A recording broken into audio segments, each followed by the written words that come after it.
Happy Thursday.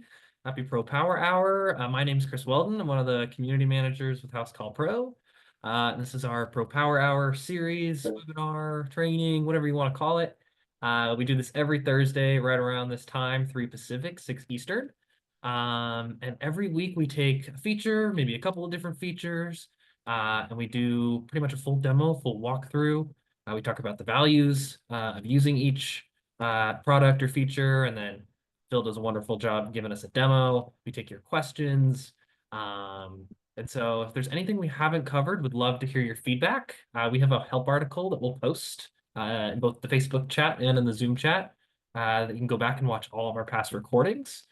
We've covered a lot of ground since May when we started this. Everything from service plans to estimates to invoices last week, and a bunch of stuff in between. We haven't touched on pipeline yet, so we're gonna be doing that today. Phil's gonna get us started in just a second, but I just want to let everybody know if you're on Facebook, say hello, let us know that you're here. If you have any questions along the way, we'll be sure to share that with Phil or get back to you. Otherwise, Phil, I'll turn it over to you. All right, sounds good. Hello, everybody. I'm Phil Spingola, one of the onboarding specialists. If you haven't caught us on any of the previous sessions, welcome and nice to meet you. So today we are going to be talking about one of my favorite features that we have here. It is the pipeline, and we'll see what comes along with it. I have always encouraged any of my pros that I have met with as we do onboarding, really, that the pipeline is, again, just one of the best features that we have because we're going to see. I always talk about it fairly quickly, but I will slow it down to make sure that everything is understood. But I always consider it the best place for us to view all of our work. And as usual, we will go through a slide deck just to kind of give you some information about what is involved with the pipeline, and then I will go ahead and show you how we use it. So without further ado, let's go right into our slide deck here. So again, just kind of introducing the feature, talking a little bit about the pipeline as an overview. We'll talk a little bit about the boards. So if you have the pipeline already on your account, you'll understand what boards mean, but we will clarify that as we take a look at it, as well as the automations that do come with the pipeline. And as usual, I will show you my account and we'll talk a little bit about how we use it in day-to-day activity. So the first thing for the overview, kind of as I said, the pipeline is the intake process and workflow management that helps you input and track and automate your work from estimate to invoice. So I kind of, oh, as I said, it's the best place to view all of your work in one location and where it is, essentially within the timeline from getting a call getting a call from a customer and collecting payment on an invoice. It's time-saving automations that are involved with it that allow you to be constantly reaching out to your leads, your estimates, and your unscheduled jobs.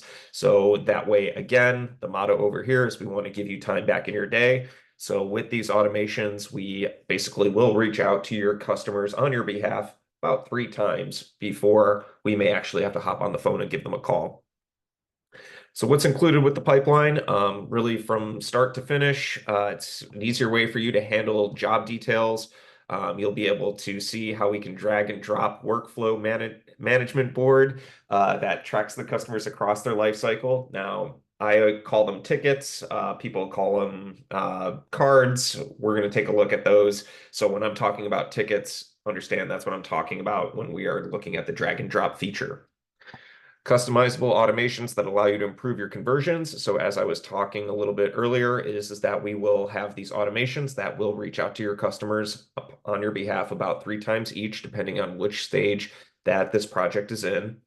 And the customer intake form that we have. We did do a dive in the intake form. We will look at it again today, but we did talk about it on an earlier session because the intake form comes with the pipeline. Again, adds value to the pipeline because the intake form is one of the most awesome features that we have. And whenever I'm training people, you want to have the intake form. The key benefits to the pipeline, once again, just kind of streamlining the entire intake process from capturing a lead all the way to invoice, automatically follow up with leads, estimates, and jobs. be able to track where they are within the quote unquote pipeline. That's why it's called that, so we can see where it is within the workflow. Create consistent customer experiences with tailored request forms. So with that, that's kind of a little bit about the intake form, where that we can design a intake form so that when we are talking with customers, getting their information about themselves as well as the job, we can have questions prepared to ask them so we can better prepare our team for the job. Easy schedule jobs from the online booking form. So as jobs come in, if you are using online booking, they will fall onto your, I call them buckets, but we will see that they are columns. You can call them whatever you want, but when I'm talking about buckets, this is what I'm referring to. Each ticket is within a bucket. So the ones that come from online booking will automatically fall into your unscheduled bucket. Again, if some of that is not making sense to you, I promise you it will make sense when we take a look at the full pipeline. Now for pipeline boards, this is essentially what I'm talking about with the pipeline feature. Each one of those columns, each one of those buckets, this is how you can essentially organize your work. So we do have a leads board, we have an estimates board, and we have a jobs board. So that way you can go in between each section and see which phase of your leads, where those are. Estimates, we can see, all the unscheduled ones. This is one thing I've always told all of my pros that I talk to is in the past, we never really had a good place to find where your unscheduled estimates are. The pipeline is the solution. So if you don't have the pipeline and you keep asking yourself, where are my unscheduled estimates, you might want to look into getting the pipeline. There is the jobs board as well, very similar functionality to the estimates. We're going to take a look at that together. For the automation overview, this is really just kind of talking about the little automations. And again, we will go through each particular section so we can see what automations are included with leads, estimates, and jobs. But the reason we use those automations is really the three keywords here: efficiency, consistency, and organization. So again, great benefits to using the pipeline. Also with the automation is that, and we will look at this together, is with those automations, we can set up triggers to happen.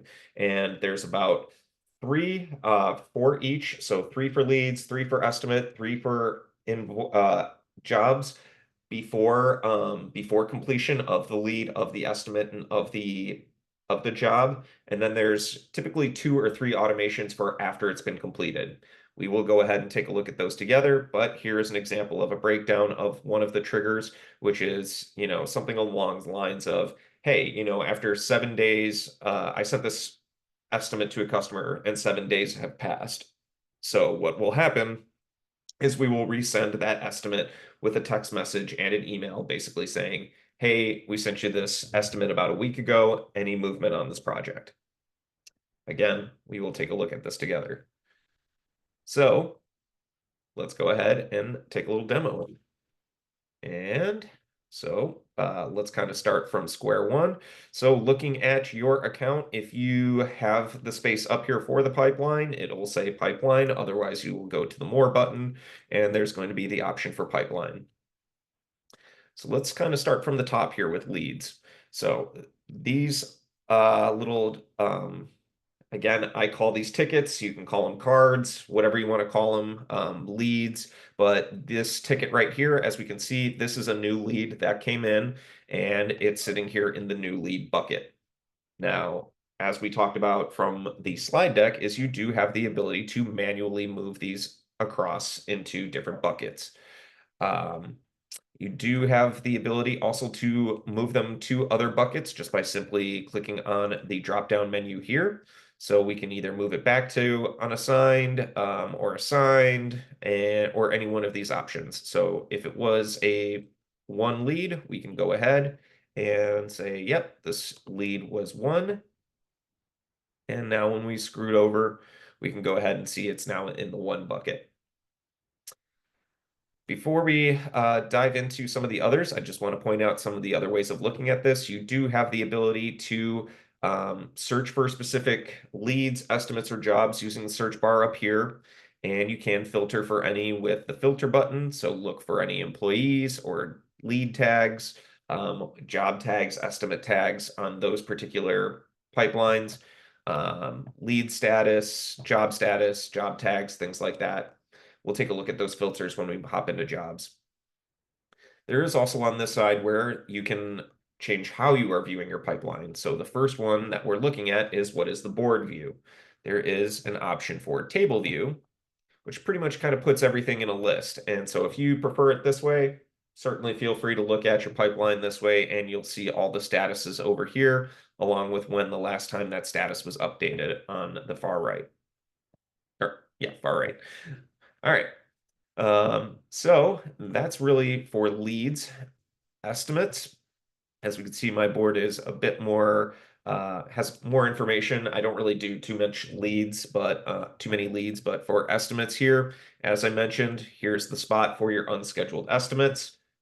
Again, we didn't really have an easy place for this before. Now we do have it. And the way that this works is, as you're familiar with our system, we go ahead and put an estimate onto the schedule. Now, what that's going to do is it is going to automatically move this ticket into the scheduled bucket. And just as we go through our workflow, when our technician goes and says that they are on their way and starting the estimate, that's going to scoot the ticket over to in progress. Now, I've gone ahead and we'll talk about customizing your boards in a bit, but I was working with a pro before where they want to review their estimates before they actually send them to their customers.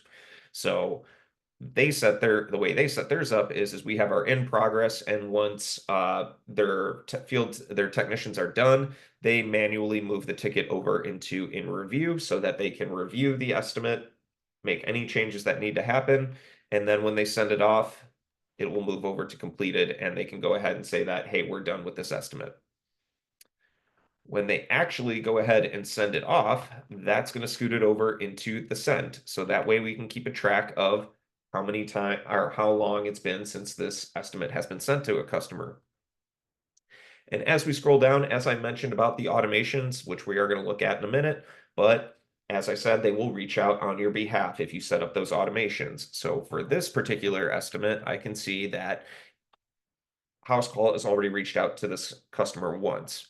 If I scroll down a little bit more, I can see that this customer has already been reached out to twice. And all the way at the bottom here, I can see this person has had 3 follow-ups automatically from Housecall. Maybe, tomorrow I'm going to get on the phone and give them a call because I want to see what's happening with this project. Once it's been approved, that will put it into the approved bucket over here. And there is also a rejected bucket, for when we don't win those particular estimates. For jobs, kind of the same idea here. I'm just going to kind of show you a little bit of mine. So same idea.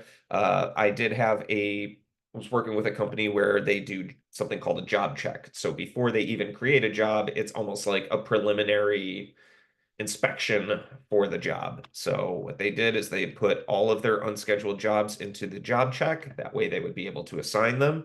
And when they are ready, they can then move them into scheduled for when they're actually ready to schedule the job. So really, with the pipeline, you do have the ability to kind of customize it or mold it to your workflow. As we can see, fairly similar. Once it's been scheduled and our technician says they are starting, that will move it into in progress. When they're done, it will move it into completed. I've added a couple more things into here like need to invoice. I was working with somebody that says kind of had something similar with those estimates where they want to review all the invoices before actually sending them out. So they put them in this need to invoice bucket. Invoice sent, pretty straightforward. Invoice is already sent out to the customer. And that's pretty much gives us, again, kind of the status of how long it's been since we sent it out to a customer. Our last session was really on invoicing tips and tricks. So I encourage you to look into that if you want to set up those automations for invoices and unpaid invoices. I created, oops, let me scoot over here. Waiting on parts. So That's something I created. I put that in there because that seems to be a common thing with a lot of companies I talk to where, you're out there on the job, but maybe you're waiting on some parts or materials. So what they do is they scoot it over into the waiting parts bucket. That way everybody is on the same page that we are waiting on parts.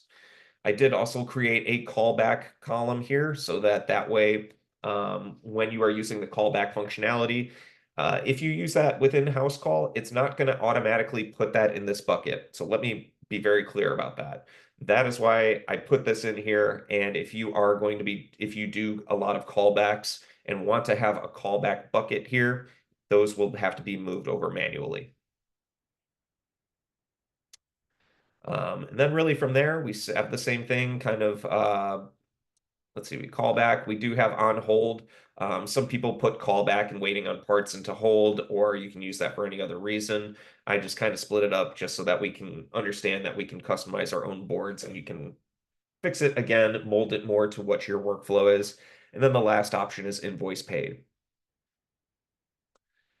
Now, the last item here is archived items. And what this is for is really for leads, and you can go into some estimates and jobs. It's really when we look back at our boards, I'll use invoices as an example.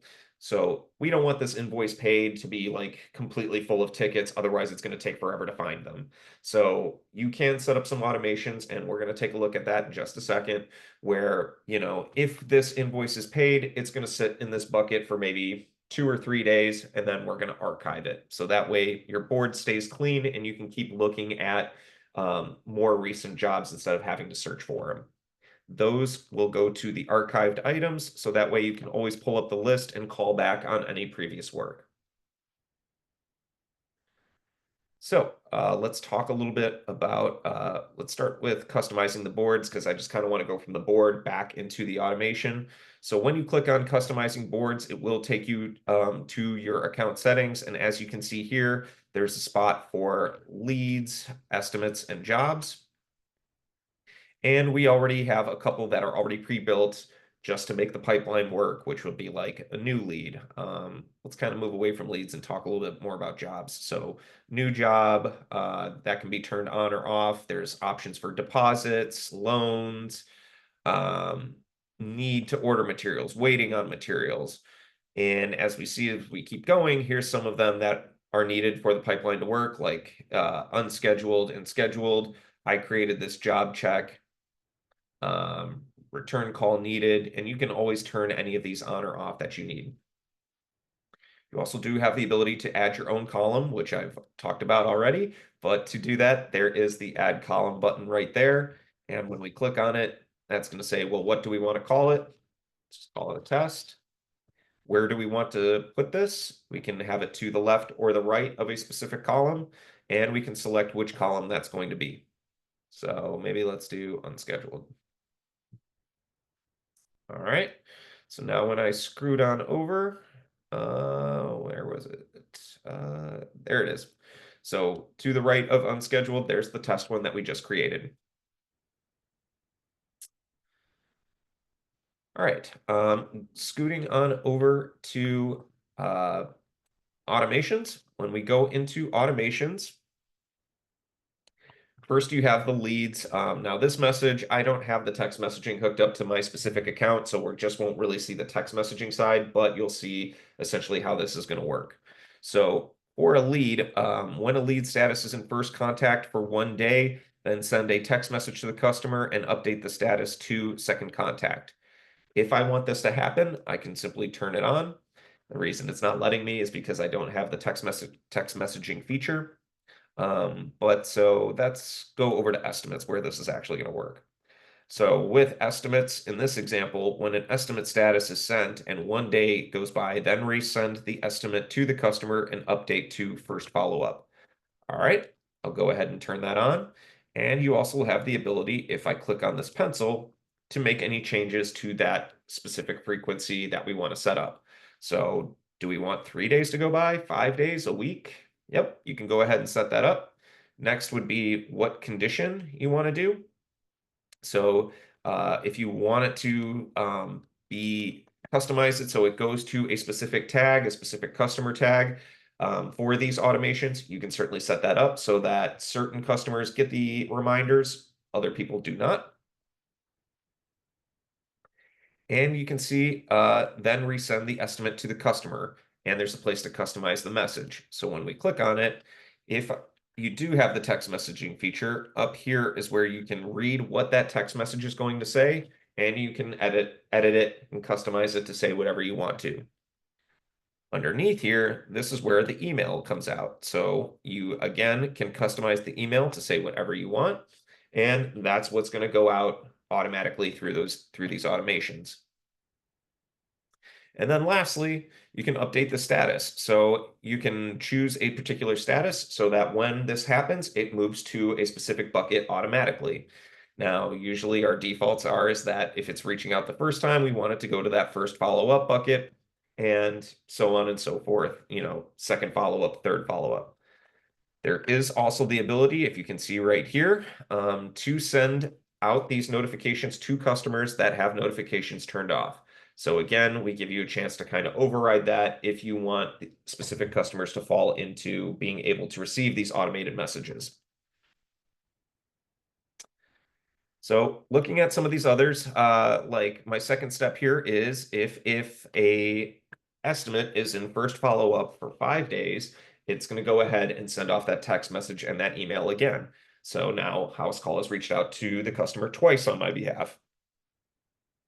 Then after that time, here we have is that the estimate has been in second follow-up for 3 days, which at that point, it will send one more text message, one more email, send it to the third follow-up bucket. And then that way I can understand that anyone that is in that bucket, I can go ahead and get on the phone with them, try and get a hold of them. Now, as I mentioned, there is some from the other side. So before really estimates are approved, we do have a spot for estimates as declined. So for that, when an estimate falls into that declined bucket, I basically have here that when 3 days go by, go ahead, decline that estimate, and it will go ahead and archive it for us. Same thing with archive items down here. When an estimate has been approved for 1 week, go ahead and archive the estimate. When an estimate has been rejected for more than a week, or for a week, it will then archive it as well, again, to clean up your boards. And you can always, again, turn these on or off or make any adjustments. For jobs, that's going to be for unscheduled. So any job that is unscheduled for 3 days, basically we will reach out, and again, kind of goes through this repetitive process of consistently reaching out to your customer. For the archived items, it's going to have when a job status is set to complete and the amount is $0 on the invoice, it's going to go ahead and archive it again to clean up our board. And when a job status is in the invoice paid for 1 week, we can go ahead and archive the job as well. You may see that there is use the smart recommendations. Now, I always have to mention this to everyone that I meet when they first get the pipeline. Is more likely than not, I'm going to say about 99% of people already have this turned on. And so one of the first things I do with people is come on in here and turn this off until you are completely ready to go ahead and start setting up automations. Because as you noticed, it went ahead and turned all these on. We did have a question that came in from the social media that was addressing this. So I will go ahead and actually just answer that right now. And when you set up your pipeline, really go ahead and turn this off first, and then slowly start to turn these on as you are getting used to the system and getting used to the pipeline itself. Now, really, that's it for the pipeline per se. I know that we talked about this on a previous session, so I'm not, and we went a little bit deeper into it, but just wanted to point out also is that the intake form does come with the pipeline. Again, this is like, the intake form is my favorite feature in here. Pipeline is number 2. And that is the reason is because in here we're able to gather more information from our customer when we are talking to them on the phone, or when you get your emails with your leads in there. We can go ahead and for our private notes put in, looking to Install a new water heater. So that information will get passed over to the next person that is going to handle this, whether that is our estimator or one of our technicians or one of the salespeople if you do leads. And there's also this request guide where I always say you can use as much or as little, or you don't have to use any of it at all. But it has some questions that your office manager could ask the customer while they're on the phone with them about, things that help us prepare for this job. And we can go ahead and select the answers to those questions. And in our account settings, there is a place to go ahead and customize these. I strongly recommend you look at our session that went over office staff training, because that's where we really went in depth on this intake form. The other things that are on here is that you're able to get all of this information, put the estimate or job onto the schedule, and also get all of the customer information all in one place. So again, if you're used to the old way of doing things and don't have the intake form, you're adding a customer and then creating an estimate or a job. So you're opening up a couple of windows, doing a couple of clicks. This is really everything all in one place. And also within the request side, you do have the ability to start adding line items. So if you want to do that, you most certainly can. Otherwise, you can always leave this blank. And you can also start setting up some of your reporting with setting up labeling the business unit that's going out there, the job type, any job tags, or lead source so we know where the customer called in from. So that is kind of a quick rundown of the intake form. And we kind of covered everything within the pipeline. So I will go ahead and open up the floor to any questions. See if any came in through the chat. I'm just going to start here at the top with Travis. Is there a way to utilize Pipeline as a tech sales rep on mobile app to keep up with follow-ups on unsold work, or do you have to have an office account to utilize the Pipeline? All right, that is a good question. I had somebody, actually one of my pros, actually reach out to me about this today. So as a technician, they are not able to view the pipeline on the mobile app. Salespeople, what I typically recommend is that they are listed under as office staff, because office staff, there is a permission that allows them to view the pipeline on their mobile app. Admins can also access the pipeline on their mobile app. Again, it is a permission with a checkbox, so it does need to be checked. Any way to sync estimate pipeline better with the on-call air software? If it could push back presented estimates to pipeline right now, it's the only functionality I know of is it autofills the job once accepted. So better with on-call error. So with that, I think if you're trying to link on-call error with the pipeline, that might be some additional API hooks that you may need. For that, I would specifically forward that question really to our API team. Let me see. Let me pull that one up really quick. It's the email address is developer at housecallpro.com. That is our API team. They can assist with if you are trying to integrate any other features or softwares with Housecall Pro and our own features. Any way to utilize Pipeline on mobile app as tech sales rep? I would like to have techs utilize it for follow-ups on unsold work. So again, field techs do not have the pipeline, but really to answer your question, Travis, here, for them to be able to call back, like do follow-ups on unsold work, that's kind of already baked into the into the mobile app. So one thing, I'll just kind of say it, but I would recommend if you need more of a visual is to we did recently do the mobile app training, so go ahead and take a look at that session. But really for each particular when you are in the mobile app, there is a spot called open work. And that is literally all the work that is assigned to a technician that is in their name and it's not been completed. So that way they can pull up a list and view all of the work that they have not completed. Also within the mobile app, there is view my jobs and view my estimates. And it's kind of the same functionality as where they can view all of the jobs or all of the estimates that are in their name. And we can see the status of if it's been approved, not approved, or if it hasn't even been sent yet. That's for estimates. For jobs, we would be able to see if the job was completed and we're waiting on payment, if it's been paid, or if there is a due balance. So it's not necessarily the pipeline, but that functionality is there in the mobile app. All right, another one. Any way through automation to lead pipeline from lead sources like Home Advisor. Um, so I know it doesn't do it automatically.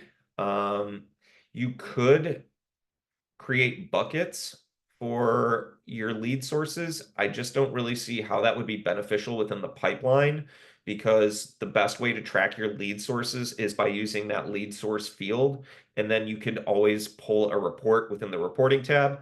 We did do a session on reporting. So again, I encourage you to check out our library.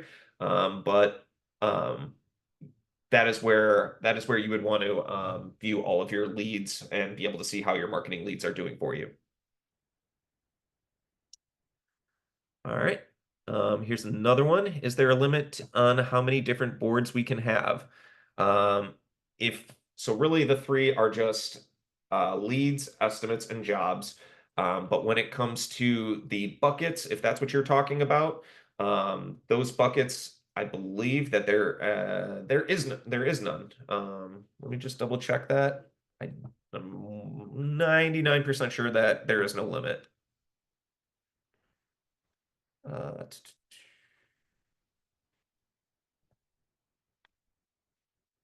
Yep. Looks like there's no limit, so you can have as many columns as you need.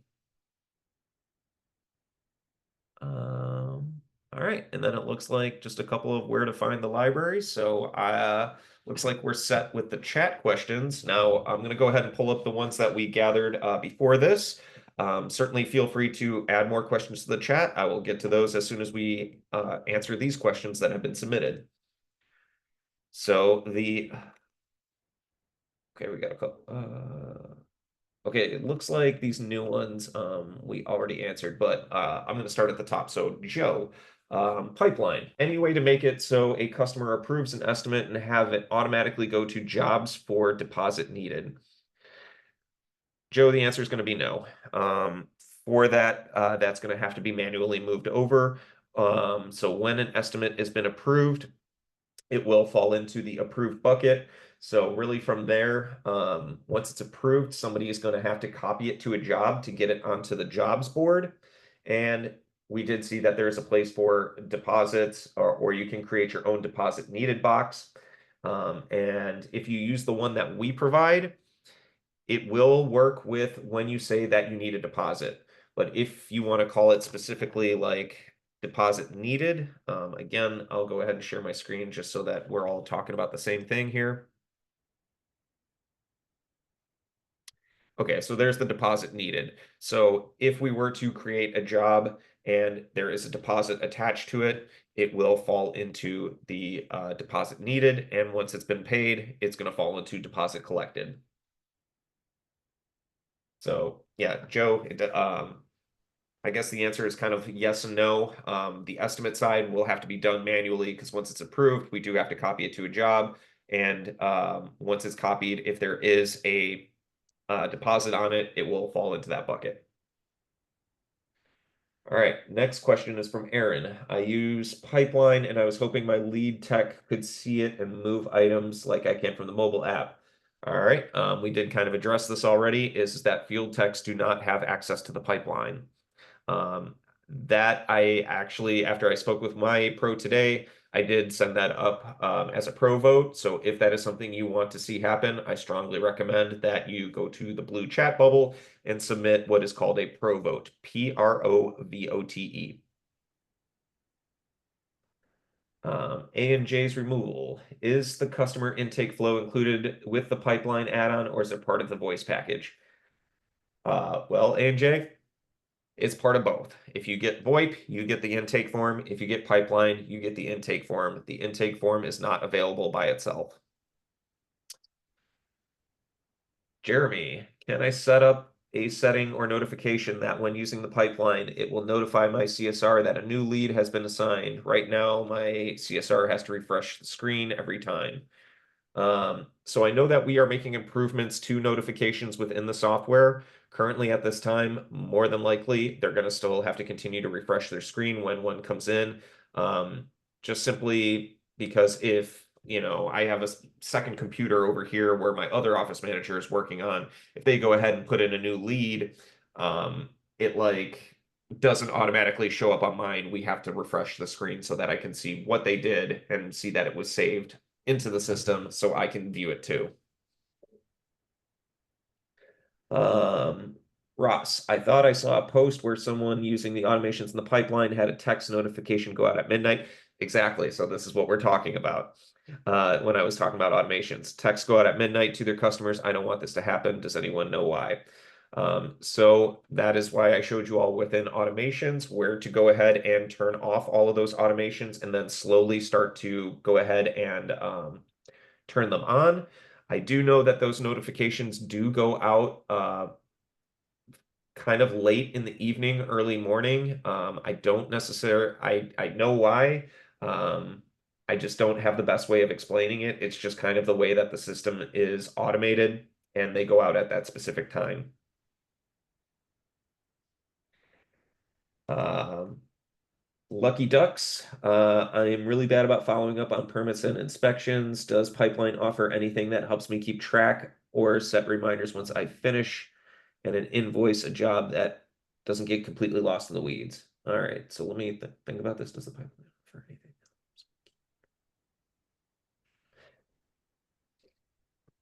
So it doesn't really send you it doesn't send you a reminder. Basically, once you finish a job, it's going to sit in the completed bucket.